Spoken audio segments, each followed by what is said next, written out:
ಜೀವನವೆಂದರೆ ಕೇವಲ ಹೊಟ್ಟೆಯನ್ನು ತುಂಬಿಸಿಕೊಳ್ಳುವ ಹಸಿವು ಅಲ್ಲ, ಪ್ರತಿಯೊಬ್ಬರ ಹೃದಯದಲ್ಲಿ ಬಚ್ಚಿಟ್ಟುಕೊಂಡಿರುವ ಒಂದು ಸುಂದರ ಜ್ಞಾಪಕವಾಗಿದೆ. ಬದುಕಿನಲ್ಲಿ ಬೇಸರ ಮೂಡಿಸಲು ಸಾವಿರಾರು ಕಾರಣಗಳಿದ್ದರೂ ಬದುಕುವುದಕ್ಕೆ ಮಾತ್ರ ಒಂದೇ ಒಂದು ಕಾರಣವಿರುತ್ತದೆ. ಅದೇನೆಂದರೆ ಅದು ನಾಳೆ ಹೀಗೆಯೇ ಇರುವುದಿಲ್ಲ ಎನ್ನುವ ಒಂದೇ ಒಂದು ನಂಬಿಕೆಯಾಗಿದೆ. ಹೌದಲ್ಲವೇ? ಬೆಳೆಗಳಿಗೆ ಮಾತ್ರವಲ್ಲ, ಕೆಲವರ ಪಾಪಗಳಿಗೂ ಕೊಯ್ಲು ಆಗುವ ದಿನ ಬಂದೇ ಬರುತ್ತದೆ. ನಾವು ಕೆಲವು ವರ್ಷ ಕಾಯಬೇಕು ಅಷ್ಟೇ. ರೈತ ಬೆಳೆ ಕೊಯ್ಲು ಮಾಡಿದಂತೆ ಆ ದೇವರು ಕೂಡ ಪಾಪಗಳನ್ನು ಕೊಯ್ಲು ಮಾಡುತ್ತಾನೆ. ಹುಷಾರಾಗಿರಿ. ಕಷ್ಟ ಕಾಲದಲ್ಲಿ ಸಹಾಯ ಮಾಡುವವನು ಒಬ್ಬ ಸಾಮಾನ್ಯ ಮನುಷ್ಯನಾಗಿದ್ದರೂ ಸಹ ಆಗ ಆ ದೇವರಿಗಿಂತಲೂ ಬಹಳ ದೊಡ್ಡವನಾಗಿ ಕಾಣುತ್ತಾನೆ. ಶುದ್ಧೀಕರಣವು ದೇಹಕ್ಕೆ ಮಾತ್ರ ಆದರೆ ಸಾಲುವುದಿಲ್ಲ. ಆಗಾಗ ಮನಸ್ಸನ್ನು ಸಹ ಶುದ್ಧಿ ಮಾಡಿಕೊಳ್ಳಬೇಕು. ಹಾಗಾದಾಗ ಮಾತ್ರ ನಿಮ್ಮ ಜೀವನವೂ ಸಹ ಪರಿಶುದ್ಧವಾಗಿ ಇರುತ್ತದೆ. ಇಲ್ಲವೆಂದರೆ ದಾರಿ ತಪ್ಪಿಸುವ ನಿಮ್ಮ ಆಲೋಚನೆಗಳಿಂದ ಮನಸ್ಸನ್ನು ಗೊಂದಲಗೊಳ್ಳುವಂತೆ ಮಾಡುತ್ತದೆ. ನಾವು ಊಟ ಮಾಡಿದ ಮನೆಯನ್ನು ಮತ್ತು ನಮಗೆ ಸಹಾಯ ಹಸ್ತ ನೀಡಿದ ವ್ಯಕ್ತಿಯನ್ನು ನಾವು ನಮ್ಮ ಜೀವ ಇರುವವರೆಗೂ ಮರೆಯಬಾರದು. ಮನಸ್ಸಿಗೆ ಆಸೆ ಜಾಸ್ತಿ. ಇಷ್ಟವಾದ ಪ್ರತಿಯೊಂದು ತನಗೇ ಬೇಕು ಎಂದು ಬಯಸುತ್ತದೆ.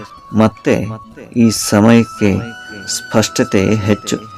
ಯಾವುದನ್ನು ಕೊಡಬೇಕು ಅದನ್ನೇ ಕೊಡುತ್ತದೆ. ಹೌದಲ್ಲವೇ? ನಮಗಾಗಿ ಒಂದು ಕ್ಷಣವನ್ನು ನೀಡದವರ ಬಗ್ಗೆ ಆಲೋಚಿಸುವುದನ್ನು ನಿಲ್ಲಿಸಿದರೆ ಬಹಳಷ್ಟು ಸಮಸ್ಯೆಗಳು ದೂರವಾಗುತ್ತವೆ. ಎಲ್ಲರೂ ಹೇಳುತ್ತಿದ್ದಾರಲ್ಲವೇ, ಕಷ್ಟವಾದರೂ ಸರಿ ಒಂಟಿಯಾಗಿ ಇದ್ದರೇನೇ ಉತ್ತಮ ಎಂದು. ಆದರೆ ನಿಜವಾಗಿ ಹೇಳಬೇಕೆಂದರೆ ಆ ಒಂಟಿತನವನ್ನು ಸಹಿಸಿಕೊಳ್ಳುವುದು ಇದೆಯಲ್ಲ, ಬಹಳ ತುಂಬ ಕಷ್ಟಕರವಾದದ್ದು. ಎಲ್ಲರೂ ನಮ್ಮವರೇ ಎಂದು ಭಾವಿಸುವುದರಲ್ಲಿ ತಪ್ಪೇನಿಲ್ಲ. ಆದರೆ ಎಲ್ಲರೂ ನಮ್ಮಂತೆಯೇ ಒಂದೇ ರೀತಿಯ ಮನಸ್ಸನ್ನು ಹೊಂದಿದ್ದಾರೆ ಎಂದು ಭಾವಿಸುವುದು ದೊಡ್ಡ ತಪ್ಪು. ಸತ್ಯವನ್ನು ನಂಬಲು ನಿಮಗೆ ಸಾಕ್ಷಿಗಳು ಬೇಕು, ಆದರೆ ಸುಳ್ಳನ್ನು ನಂಬಲು ನೀವು ನಟಿಸಬೇಕು. ಒಂದು ಬಾರಿ ಮಾತು ತಪ್ಪಿದ ವ್ಯಕ್ತಿಯ ಬಳಿ ಒಮ್ಮೆ ಭಿನ್ನಾಭಿಪ್ರಾಯ ಉಂಟಾದರೆ ಅವರು ಮಾತ್ರ ಮತ್ತೆ ಭೇಟಿಯಾಗಬಹುದೇನೋ, ಆದರೆ ಅವರ ಮನಸ್ಸು ಮತ್ತು ಮಾತುಗಳು ಎಂದಿಗೂ ಒಂದಾಗುವುದಿಲ್ಲ. ಭಯಕ್ಕಿಂತ ಅನುಮಾನವು ಹೆಚ್ಚು ಅಪಾಯಕಾರಿಯಾದದು. ಬಲವಾಗಿ ಪದೇ ಪದೇ ಅಪ್ಪಳಿಸುವ ಅಲೆಗಳು ಬಂಡೆಯ ಆಕಾರವನ್ನು ಬದಲಾಯಿಸುವಂತೆ ನೀವು ಸಹ ಬಲವಾಗಿ ಮತ್ತು ನಿರಂತರವಾಗಿ ಪ್ರಯತ್ನಿಸಿದರೆ ನಿಮ್ಮ ಭರವಸೆಗಳಿಗೂ ಕೂಡ ಜೀವ ಬರುತ್ತದೆ. ಪ್ರಯತ್ನವನ್ನು ಬಿಟ್ಟು ಬಿಡದೆ ಪರಿಶ್ರಮದಿಂದ ಗೆಲ್ಲುವವರೆಗೂ ಪ್ರಯತ್ನಿಸಿ ನೋಡು. ಆಗ ಆ ಯಶಸ್ಸು ಖಂಡಿತವಾಗಿಯೂ ನಿಮ್ಮ ಕೈವಶವಾಗುತ್ತದೆ.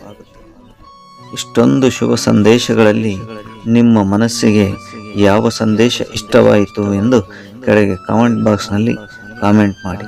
ಹಾಗೆಯೇ ಈ ವಿಡಿಯೋ ನಿಮಗೆ ಇಷ್ಟವಾಗಿದ್ದಲ್ಲಿ ಲೈಕ್ ಮಾಡಿ ಮತ್ತು ನಿಮ್ಮ ಪ್ರೀತಿ ಪಾತ್ರರೊಂದಿಗೆ ಹಂಚಿಕೊಳ್ಳಿ. ಈ ರೀತಿಯ ಮತ್ತಷ್ಟು ವಿಡಿಯೋಗಳಿಗಾಗಿ ನಮ್ಮ ಚಾನಲನ್ನು ಸಬ್ಸ್ಕ್ರೈಬ್ ಮಾಡಿ. ಧನ್ಯವಾದಗಳು ಮಿತ್ರರೇ. ಜೈ ಹಿಂದ್, ಜೈ ಕರ್ನಾಟಕ, ಜೈ ಭಾರತ್.